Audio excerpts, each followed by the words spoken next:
हरिनिया पास में आवाज आना क्या आवे छे सामी की कहलो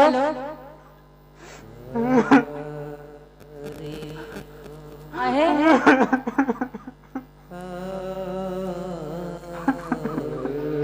के काने छे ने ए पेट में भक्त हे कोने काने छे ए छोरा तने काने छे अरे ए उठ उठ केकरा विपद पड़लो रे स्वामी हां हरिनिया ए काना छके एरे केकरा विपद पड़ गेलो बास में रे एरे तरबूज ला जा छे जो न खइया छीन का काने कथि ले छीन एरे जो ने भगत क्या दिना न हेते 7 दिना तक हेते जो न खूब के खइया रे स्वामी ए हेई की छे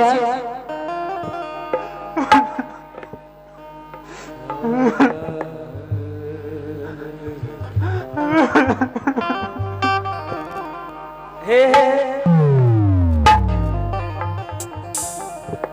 बाप रे तक चक्कर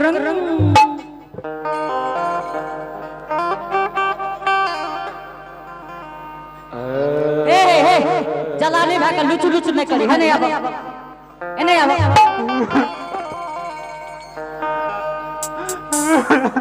ए हे ओना दबा त कथा जे भय एने अब सड़क से आवा ने सड़क लगे पे दरबार हेने माथ देखियो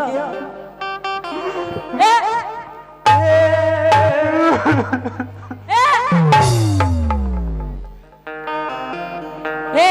ओना जे मारे छ हो अब ओना में जे भटी अच्छी ले गेले तब स्वामी हां ई छिए की है एरे के मरलो रे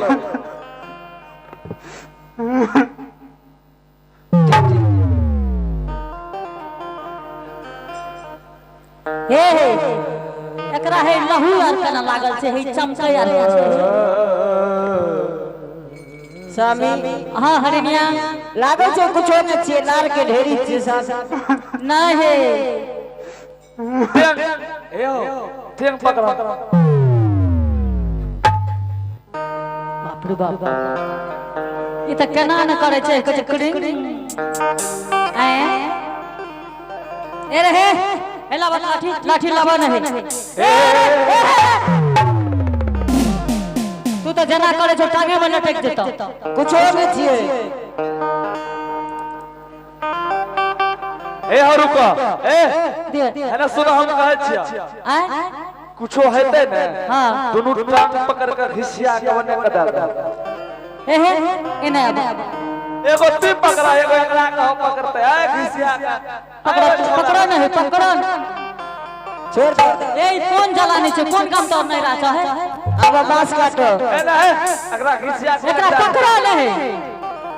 बांस एकरा पर चल जेते बांस चल जेते नहीं जेते छोड़ दो ए बांस चल जेते अरे अरे अरे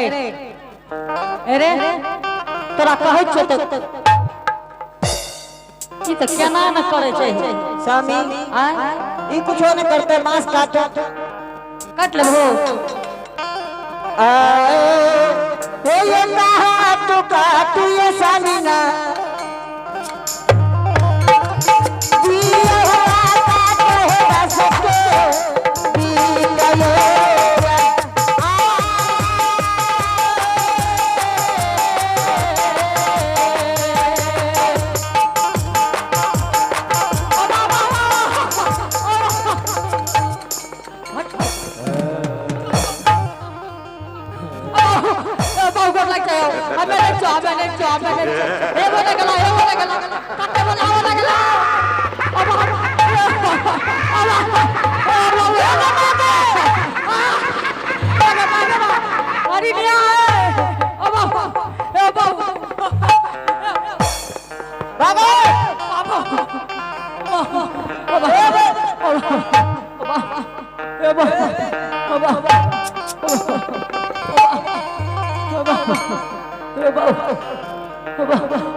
बिल करे छे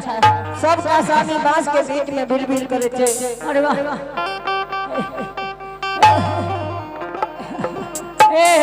छाती दबा ना उल्टी होता है। अरे वाह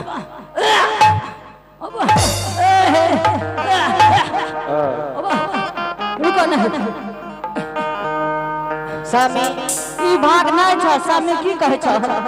ई भाग गड़बड़े आ गेल एक का बिल करे छे सबका कने है ए भाई सही के चीज सामी है अब कतो कुछ नहीं छे जल्दी घिंचो सामी हमरा डर छ हम गोर लागे छ हम नहीं जेबो सामी मर्दाना छ कि मौगी ई जलानी हमरा मरबा देते आप कह दे तू मर्दाना छ कि जलानी कते घोसार लगे सब करे के बीच में कह छ मर्दाना छ कि जलानी आप कतो कुछ नहीं छे आबू सामी अब घिचियो घिचियो ए घिचो घिचो घिचो ये सामी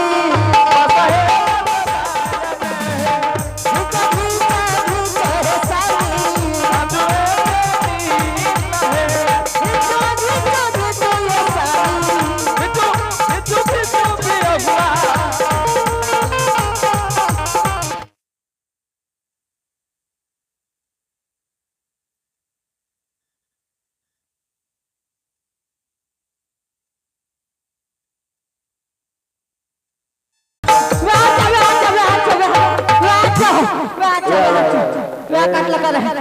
ओ वाह ओ वाह मैंने चो कान पकड़े चो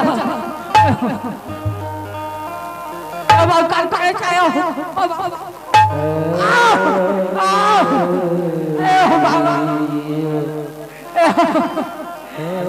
ओ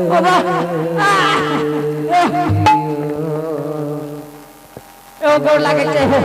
ओ बाबा ओ वाह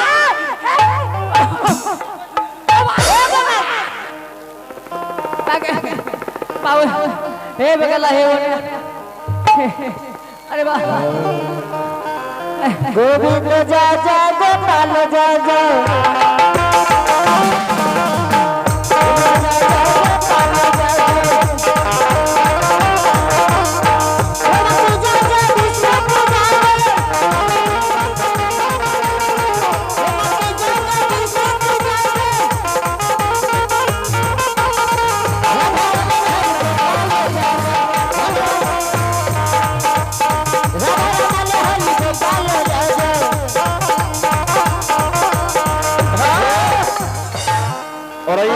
पुरस्कार की ओर चलेंगे। आप भगवान के दरबार में सस्या भाई ठीक करो। आप भगवान के दरबार में बड़े सरदार से बड़े उदार दिल के साथ शानदार सुमित और सुनो संजय बाबू के सुपुत्र इनके तरफ से भगवान के दरबार में बड़े सरदार से बड़े उदार दिल के साथ शानदार 102 रुपए का पुरस्कार है। इनके लिए बहुत बहुत धन्यवाद। जय हो दानिश श्रद्धालु की जय हो, उनके समस्त परिवार की जय हो।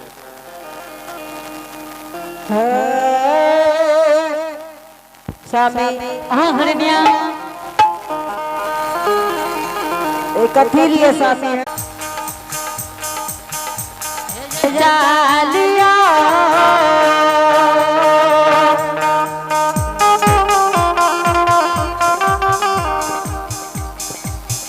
हे साथी ये हरिनिया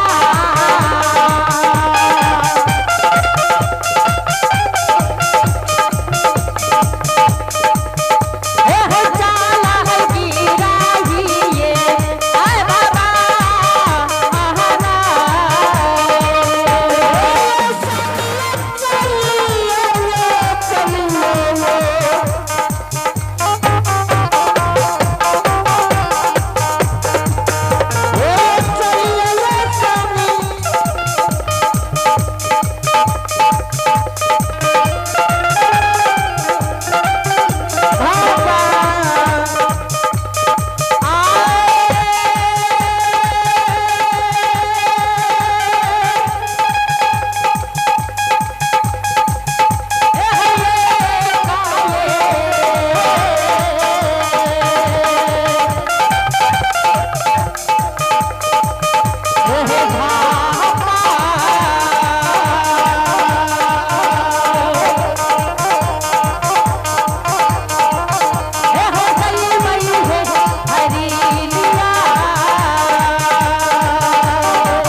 हरिनिया